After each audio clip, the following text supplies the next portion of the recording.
ECSI fans, you want to revolutionize your sports investing habits? Allow me to tell you about WagerWire. WagerWire is an app that helps you become a superior bettor by allowing you to sync all your sports books and track all your bets in one place. See your current action, your betting history, and stats. You could also sign up for sports books and collect bonus offers. Follow them at WagerWire on X, as it's the best account on the platform. Head to App Store or Play Store now and search WagerWire and download the app.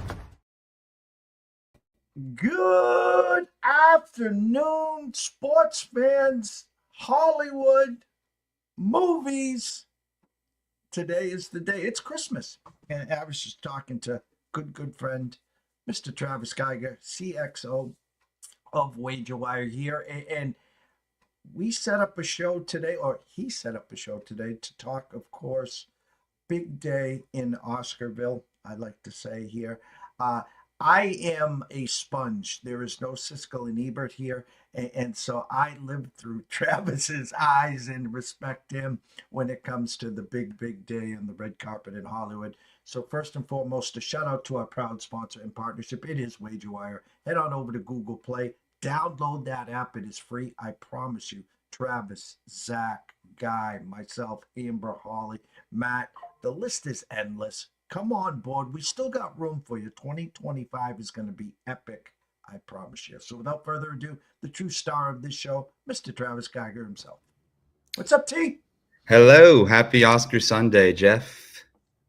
Big day, as I said backstage. It's almost like Labor Day weekend, the first week of the NFL, or as we're coming up to MLB, the opening day, the first pitch. I get the butterflies in my stomach. Big day for you here today, Travis.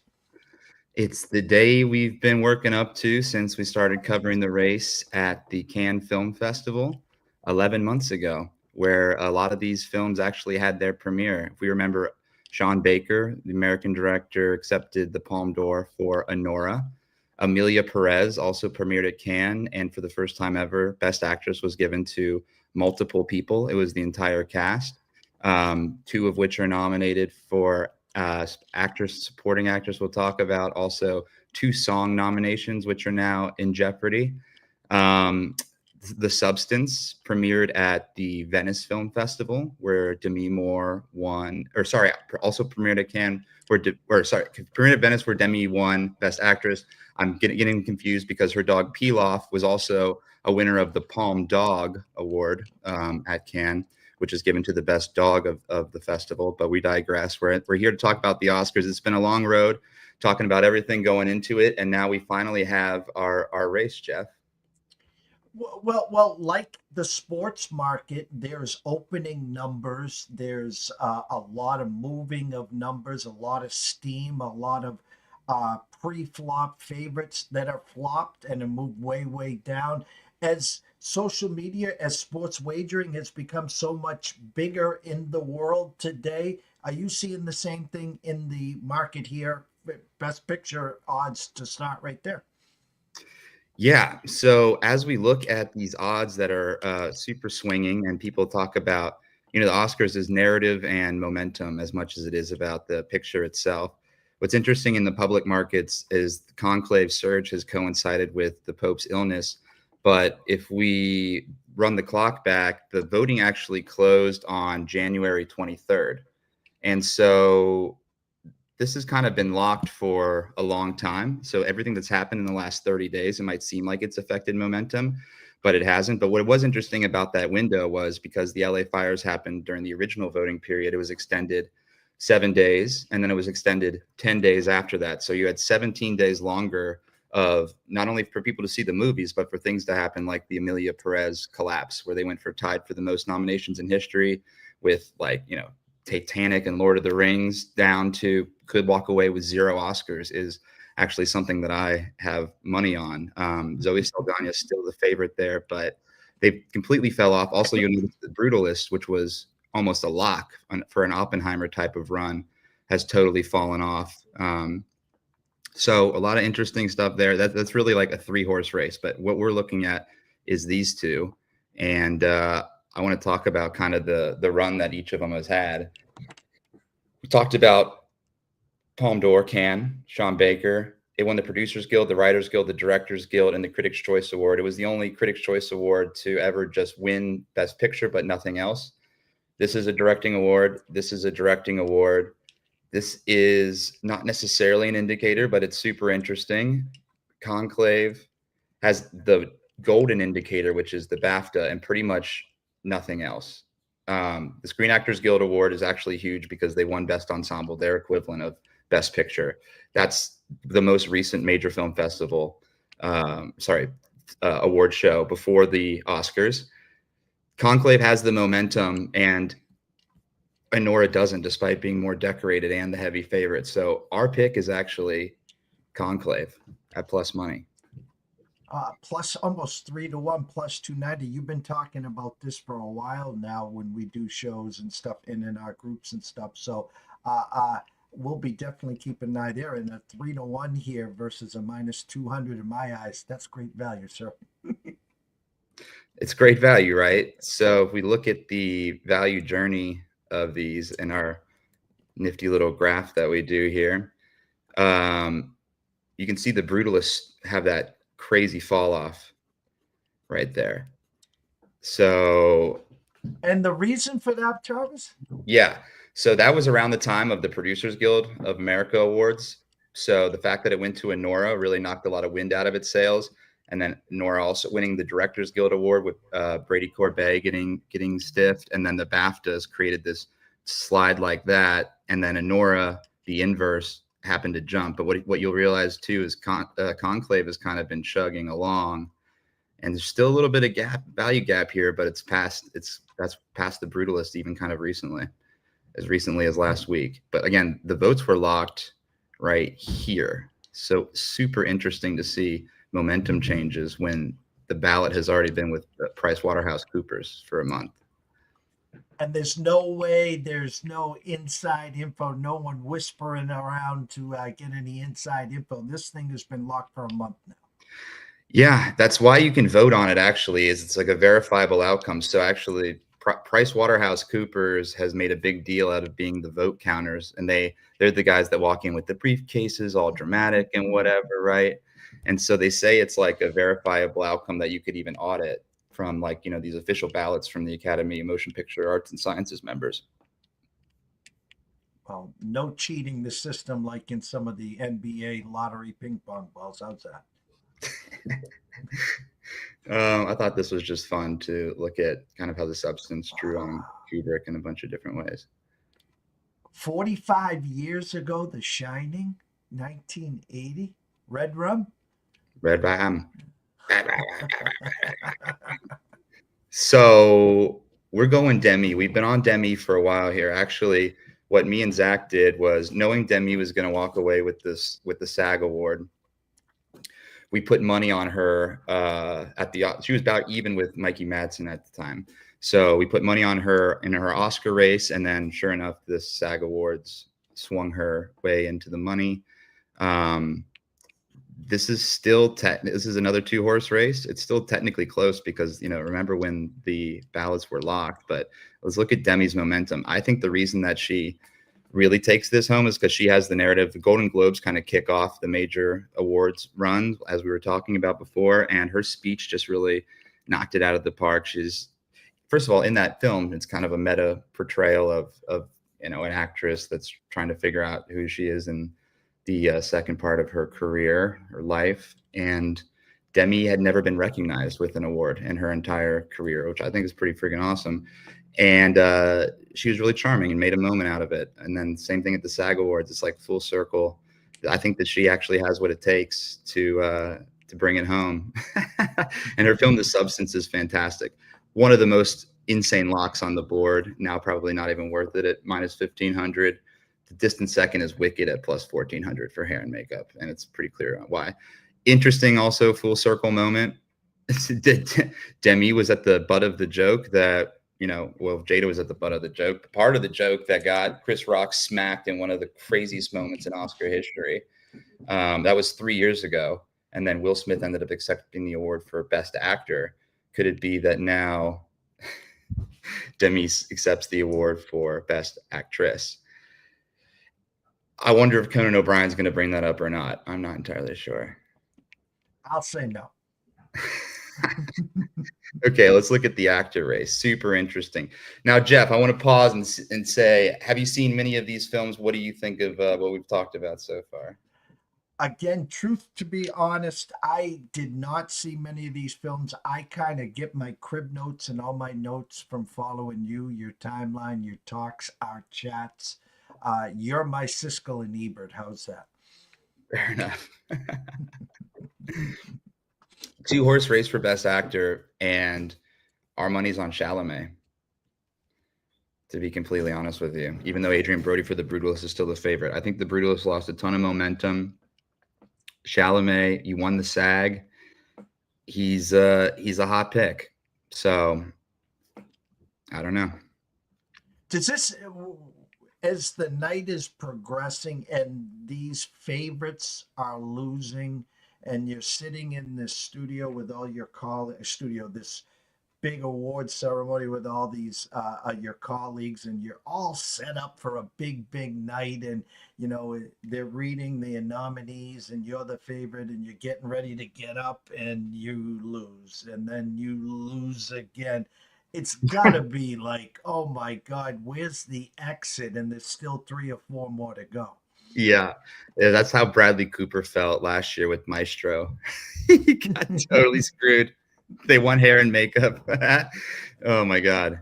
Yeah, I don't know that feeling. Yet. So I still think I think that Chalamet's, kind of being disrespected in the odds, although now it's correcting. Here, I want to look at this chart that's absolutely effing hysterical. Emilia Perez's fall off. This is the international picture odds, and it just went because of the controversy. It crashed. It really crashed. It really crashed. And I'm still here as this one is surging, but honestly, I'd sprinkle on Seed of the Sacred Fig. There could be an upset here, although I'm still here to run a great campaign, and Fernando Torres is very well liked. So yeah, from most noms in history to a 7% chance of taking home 0, 50% chance of taking home 2. The 2 that they're talking about is Zoe Saldana for Best Actress. Now, keep in mind, the Demi was in the Supporting Actress category. I misspoke earlier. Or no, Best Actress. So Zoe Saldana for Supporting Actress. I just flipped them. I'm sorry. Demi for Best Actress. I'm not passionate about Zoe Saldana at all, but the person who's in second is Ariana Grande, which is crazy. So I have a little bit of money on Isabella Rossellini, actually, in Conclave, to upset Zoe Saldana, because I'm going on I'm going on like a total down ballot. If you're not going to vote for Emilia Perez on one, you're not going to vote on any of them. You know what I mean? So in that case, like Song or Zoe Saldana is 1. Both of those is 2. Then I don't think it's very plausible for them to rake in a third one. But it would be actress and supporting actress and song would be the 2. But it's not as big a drop off as you would expect, though. In the fact that if they get 2 for 50%, there's still a 34% chance that they think they're going to get 3. I don't think that's right at all. Okay. There's just no way. I mean, we can come down here. I want to flash forward to where we see that there's value. We were early on a Real Pain for original screenplay.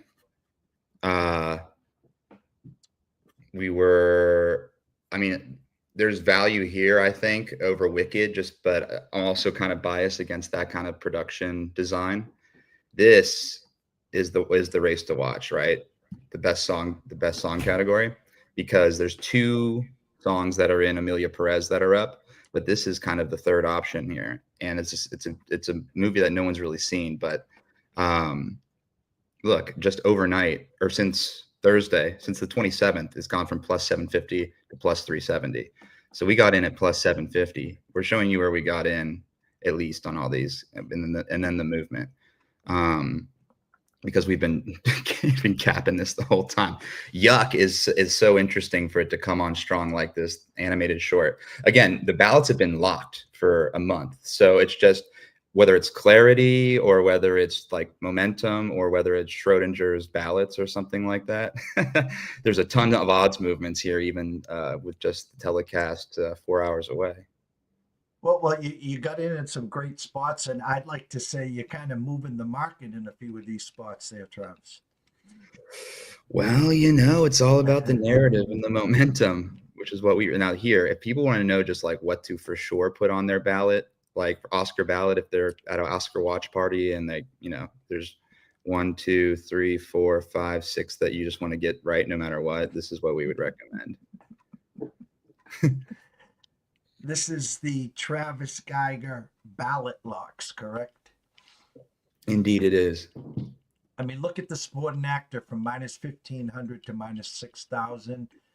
Conclave minus 1,500. Wicked minus 1,500 for costume. Hair and makeup, the substance from minus 700 to 1,500. Zoe minus 1,100, and then the Dune minus 900.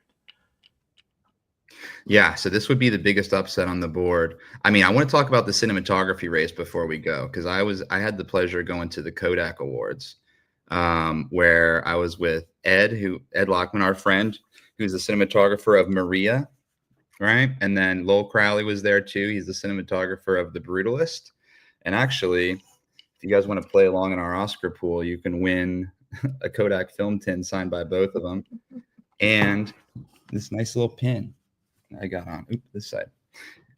Anyway, and Gia Coppola was there, Francis Coppola's granddaughter, and she is amazing. And she directed The Last Showgirl. That was really cool. Here's all of them together, and this is the director of Sing Sing. So the cinematography race, I think, is really interesting because if Lowell Crowley doesn't win for The Brutalist, it's between Nosferatu and Maria. We've been wishful thinking on this for a while, but the markets have moved. I mean, he's like maybe like 8 or 9 cents on Kalshi, but like up from like 2, right? I think it's his year. Talking about Ed Lockman here. It's his 4th nomination, right? He was just getting the Lifetime Achievement Award from Kodak. We were in Poland with him at Camrimage, getting the Lifetime Achievement Award. The American Film Institute gave him the Lifetime Achievement Award. This is all this year. He got 5 different Lifetime Achievement Awards. This is his 2nd Oscar in a row, right? The one last year was El Conde by the same director, Pablo Larraín.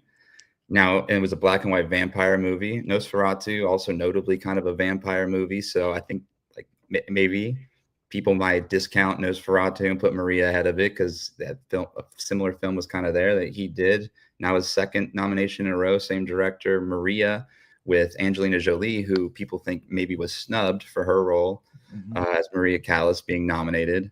But, there's only 5 spots. Nicole Kidman didn't get in either. There was some controversies with that field, but Ed could be a makeup vote for Angelina Jolie. But the question is, do people really like her like that? Is she like a super lovable star? I don't know. The Brutalist narrative is pretty strong. Like he's the heavy favorite. He's the dark horse, but this is his 4th nomination. Like I said, he got Far From Heaven. He shot Carol, which is now absolutely beloved film. Which is the film I worked on that I met him on.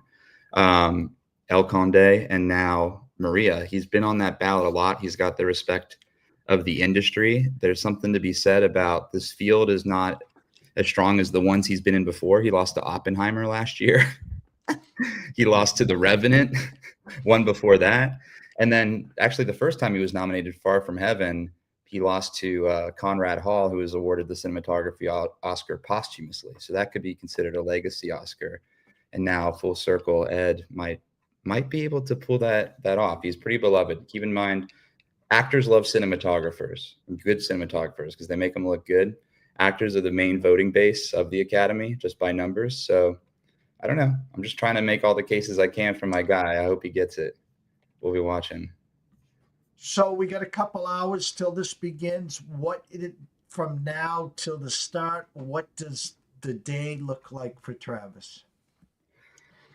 From now to the start, I'm going to be watching the markets. I still have to watch A Complete Unknown because, I mean, it's the only one I haven't seen of the major ones, and I've been kind of avoiding it because actually Ed shot a film with Todd Haynes called I'm Not There, which is one of my favorite movies. It's actually right behind me.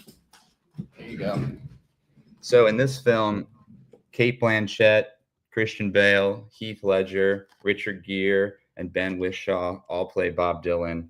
It's absolutely fantastic movie. I couldn't see any other Dylan movie except for this, but I'm going to have to get my head around it. James Mangold did Walk the Line, so I'm afraid it's a little bit sterile. This is like definitely anything but sterile. So if anybody watched or whatever, A Complete Unknown and liked it, I'm Not There, 2007, where Kate Blanchett plays Bob Dylan in part of it. Okay, this is the one to watch. Last question. Monday morning, tomorrow, let's just say 12 hours from now, you have Biff's Almanac. Give us the Travis Geiger snub of the awards, and then give us the shocker of the awards. Okay. The shocker is I think that Conclave goes home with the most Oscars. I think that Amelia Perez might get 0. That would be a crazy shocker. And I feel like the momentum for that goes towards Wicked. And Wicked could win in a couple categories over Amelia Perez. So the